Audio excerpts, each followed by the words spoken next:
Indiana on the road against them Oregon Ducks and Dane Lanning, two tremendous coaches, Kirk Cinetti and obviously Dan Lanning, two teams playing at a high level, two teams that can score a bunch of points.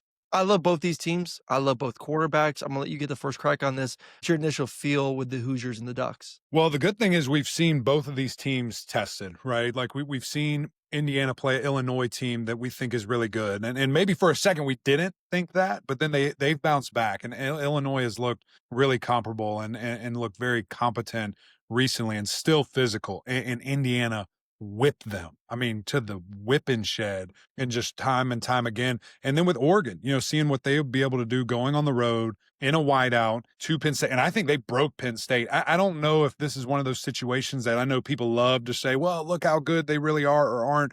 I think they broke them. I think they broke their spirit. And then they go and lose, to UCLA. They got beat twice. And we see that happen all the time, with football teams. But I don't know. See, and this is where the difference is, and maybe really for both, honestly. I don't think either have seen as dynamic as a team as they're about to see going against each other. Like that now it's another fun test. They both have seen physical teams and maybe dominant, overwhelming teams for some, and they handled it. Obviously, Indiana handled it a lot better, won by a huge margin of victory. Oregon went on the road to one of the best environments in college football and got it done and kind of let the team back in it. It should have been a better victory than it was in regards to margin there. But now you're playing a team that you kind of look in the mirror and you're like, hey, that kind of looks like us. This team looks very similar to what we want to do, running the football, throwing the football, fast athletes, a quarterback that can, manipulate and take care of an offense and do really good things there. So it's fascinating how quickly Mendoza has shot up these boards. Like he was fun to watch at Cal, but I thought there were some deficiencies in his game, and maybe that was because he wasn't surrounded by great talent, which it seems like he is now at Indiana.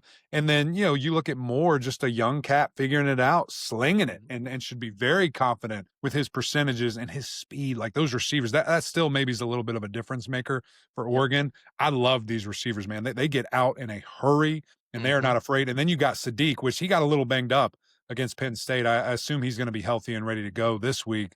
But he's a great difference maker on the edge as well from a tight end perspective. Yeah, I think the interesting thing for me when you look at Indiana and you talk about Fernando Mendoza and you look at a lot of mock drafts and he is number one and he deserves it. 73% completion, 16 touchdowns, one pick. Like, he has been accurate. Go back and watch that Illinois game and just dicing up that defense. But you think like, okay, well they must be such a big time passing team, but they're the number one rush team inside the Big Ten. I mean, it is 1,300 yards, 6.1 yards per carry. They lead the Big Ten with 268 yards per game. So, like, this is a very balanced team that obviously the quarterback gets the recognition because of the way he's throwing the football and just how good he looks. But they can beat you in a multiple ways. So I think the big thing with Indiana is don't play the ghost of last year. Correct. The big thing was like, oh, Indiana went and played Ohio State and lost and, kind of got pushed around there, especially in the second half. And like, oh, they're not good enough to face the big boys. And that's obviously the big conversation this year. Like, is it going to be the same old thing where they beat the teams like Penn State, beat the teams they're supposed to beat, but don't really make it competitive against the big boys in that conference, the Oregons, the Ohio States, that sort of thing. So I think for them is don't make the game about that. Play your game. I do believe they are better than they were a year ago and have an opportunity to make this game competitive.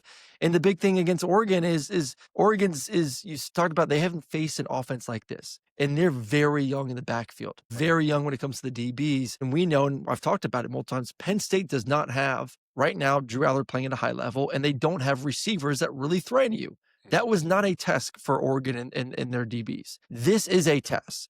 This is truly going to demonstrate, does Oregon have the secondary to go against an Indiana or an Ohio State? This is their big test. This is their big moment. And obviously, Dane Lanning is a hell of a coach and a focus on that defensive side, and we'll see if they're ready to go. So I think this is a great – I think you made a great analogy. Like, this is two teams that are very identical.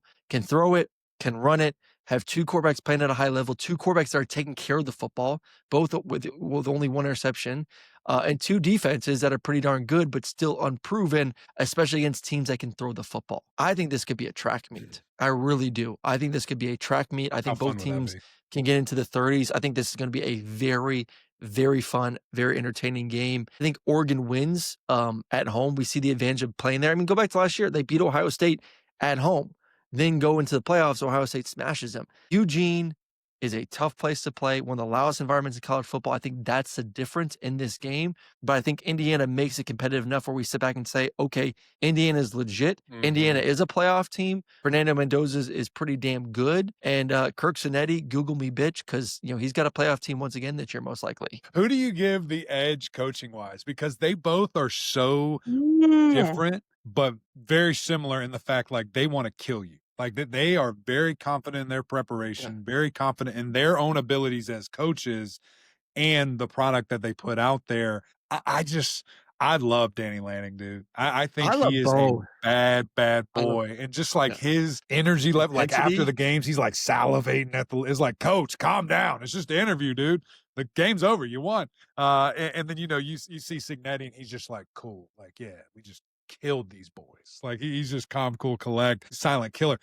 I don't know which way to kind of lean there from a coach. If it comes down to it, like big decision is made, who do you think makes it and gets the win? I think both are equal right now. Like if both said like, hey, we want to leave Indiana and Oregon, it would kind of be like 1A, 1B when it comes to the coaches right now. And obviously I don't think Dan necessarily would leave Oregon. I think he's in a great spot. Right. I think Signetti is one that we talked about, like if Florida comes open, he would definitely, to me, be one of the top guys, especially what he does on offense. Right. Obviously I always lean towards Lane Kiffin, but Signetti, to me, you'd be crazy if you're Florida, if that job comes open, not to look. So I think they're both great. Obviously, they got two teams that are very competitive, but what Signetti's done at Indiana now for a second straight year has just been wow. Like they are legit, once again, like they are a legit playoff team. They are. They are. And this is their moment to kind of go out there and shine. So Let I me, think competitive game, like I said, I got Oregon slightly winning this one. Where are you? I was going to say, let me give you a curveball, man. I'm going to go to the Hoosiers here. I'm going to pick them to cover here. I don't know if they win. Well, no, I think a they may field goal cover game. because I think it's like 8.5. Like, what's the spread? 7.5 right now. 7.5. Well, yeah, I think I'm going to have Indiana covering. Are you? Oregon win. Oh, I'd say it's going to be close. I'd say it's going to be a close game. It's going to be a close game. I think. So we're both taking the Hoosiers to cover, but Oregon to win. Yes. Wow. I like it. I thought we could split there. Dang, people are going to freak out when they see that graphic. They're going to have to read the fine print. No one reads the fine print. No one ever reads the fine print. All right, we're going to have to put like in big bold letters. This is betting lines, not who we think is going to win the